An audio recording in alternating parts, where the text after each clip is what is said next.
They just decide to fly jets right when I'm gonna do my intro. Genius. Genius.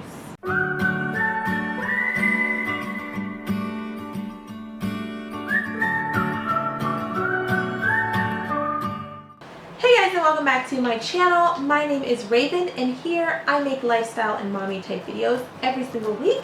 So feel free to hit that subscribe button down below and join me on this journey to motherhood. Also, don't forget to hit the notification bell so that you can be notified every single time that I post a video. So in this week's update, I'm going to be talking about weeks 23 and 24. So a lot didn't happen in week 23, and that's why I didn't feel the need to make a separate video for that, hence this video. So let's just get right into it. A recurring symptom from week 22 rolling into week 23 and 24, I am still breaking out. My skin is still completely dry, especially in my T-zone area, but I just feel like it's one of those things that happens during this time in pregnancy, and I'm just trying to stay as moisturized as I possibly can. On to the new symptoms for this week. I have been experiencing an overwhelming amount of hot flashes. I could be sitting in a well AC'd room and just be so hot. And my husband sometimes looks at me and goes like, "What's wrong with you?" I honestly don't even know. And that leads me into the very next symptom, night sweats. So I turn on the AC and let the room get cool before we go up, and once we do go to bed, the room is freezing. Well, that's what I used to think, that the room was like freezing cold, but now I've gotten to a point where my body is just like, oh my goodness, it is so, like, I'm just so hot all the time. So I can't sleep with my blanket, and I can't cuddle with my husband because his body heat and my body heat just don't work. But moving on to the next symptom, I have been having a lot of back pain. Like, I could be standing to wash the dishes for like at least 5 minutes, and my back will just start to hurt really, really bad. The way my OB explained it to me is the heavier I get in the front, or the bigger she gets, the more my spine, the lower back of my spine will do like this curve thing, so it'll be more painful to stand for extended periods of time.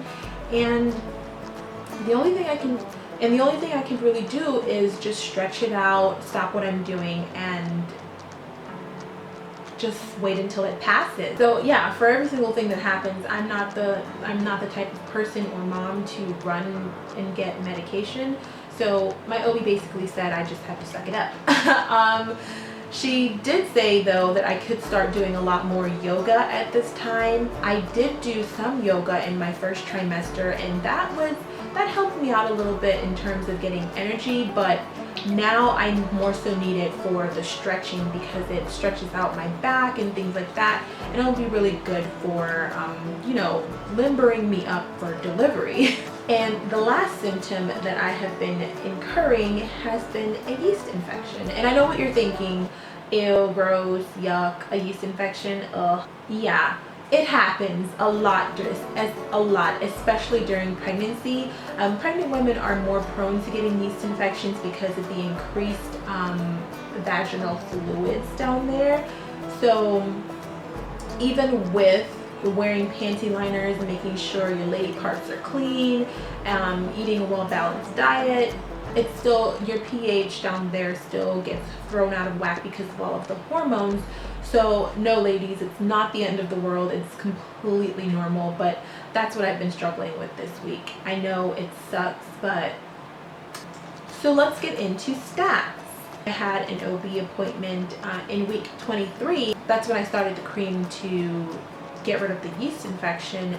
She weighed me, and I was weighing in at 100 and I want to say 63, 64, around there, but it was a significant 3 pounds of weight gain since the last time I saw her, which was the week before. And I'm not sure if it has stayed the same or went down. I don't have a scale at home, but I'm pretty sure it's still in that same range, but she doesn't seem that concerned about it. The only thing though is that the fact that I gained the 3 pounds from the last time I saw her, which was week 22.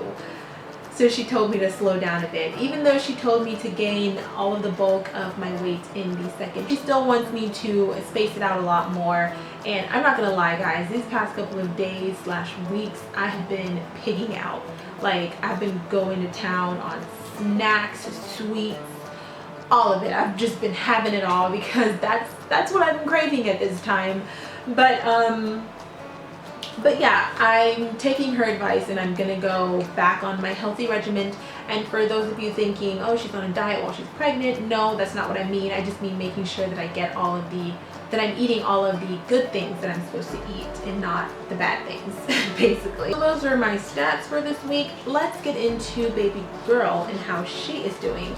And if you're wondering, yes, she does have a name already. However, I wanted to do a completely separate and special video to reveal her name to everyone. A few of my family members and friends already know what it is and they love it, but I still want to make the special video for her to be able to look back on. So you can look forward to that video in the upcoming future. So yes, on to baby girl's stats. The Ovia pregnancy app is saying that she is the size of a garden eggplant and she is measuring about 13 inches long, which I can actually tell. Well, I can't tell exactly how long she is, but I know that she has to obviously be going through a growth spurt because I can feel her move and stretch so much more. These past couple of weeks, it's been incredible. Or if I play loud music, like she'll do these sporadic bounce arounds, or she'll just, you know, like kick her foot to the beat or something. Like it's just incredible to see her react to all of the things happening out here, in there. And it's just so sweet and so special to experience this. I still, to this day, like I'm at awe. Like I'm still in disbelief that there's an actual little person in there. I'm so in love. And even right now, she's kicking. It's so cute. But yes, I would say that she's doing great this week. So in next week's update, I'm going to be talking about the results from my glucose test because I am going in on Monday to do the test. So hopefully they'll have it. They said that they would have it the same day. So hopefully I'll have those results. And a glucose test is basically just to see, or just to test if I am at risk or have gestational diabetes, which I highly doubt I have, but at the same time it's always good as a precaution to just check. And it's not the one where you have to fast a whole day in advance or a couple of hours in advance. My OB just informed me to lay off the sweets a couple of hours before the test. So that's what I'm going to be preparing to do for next week. So now I'm just going to go ahead and show you guys my bump for this week. So as you can see, the bump is still very round, still slightly small, but it's still very round and still very much like a mini bullet in my opinion. So let's get into the measurement, and in this next clip, I apologize, but I was measuring myself incorrectly the whole time. I was supposed to bring the measuring tape to my belly button, and instead I was bringing it a little bit above my belly button, so it gave me the incorrect measurement. So the correct measurement is 38.5 inches, so in total I've gained a ½ inch around my entire waist. But I'm still happy about the overall growth for this week. So those are basically all of the updates that I have for this week. I hope you guys enjoyed this video. If you did, don't forget to like, comment, and subscribe for more, and I will see you guys in my next video.